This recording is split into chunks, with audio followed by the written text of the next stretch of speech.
పెళ్లి చేయించాలంటే విసిగేస్తోంది మాకు. ఎంగేజ్మెంట్ చేయించాలంటే విసిగేస్తోంది. ఎంత దరిద్రంగా ఉందంటే వివాహ వ్యవస్థ ఉంది. ఎస్పెషల్లీ హిందూ వ్యవస్థ.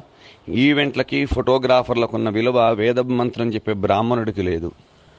చాలా విసిగేస్తోంది. వృత్తిని మానేద్దామా అనేటువంటి ఆలోచనలోకి వెళ్ళిపోయాను నేనైతే పూర్తిగా.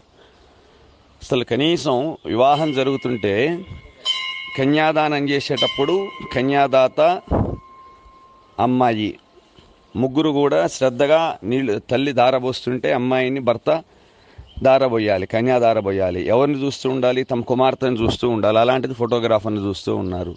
జీలకర్ర బెల్లం పెట్టుకుంటూ ఒకళ్ళనొకళ్ళు చూసుకోవాలి. ఎవరిని చూస్తున్నారు? ఫోటోగ్రాఫర్ని చూస్తున్నారు. మంగళసూత్రం గడుతూ ఉంటే అమ్మాయి మంగళసూత్రాలను పట్టుకొని తన్మయత్వంతో భర్త ముడి వేస్తుంటే ఆ చేతులు నుదిరి వెనక మెడభాగంలో తగులుతూ ఉంటే ఆ తన్మయత్వంతో అమ్మాయి పరవశించిపోవాలి. కానీ ఏం చేస్తున్నారు?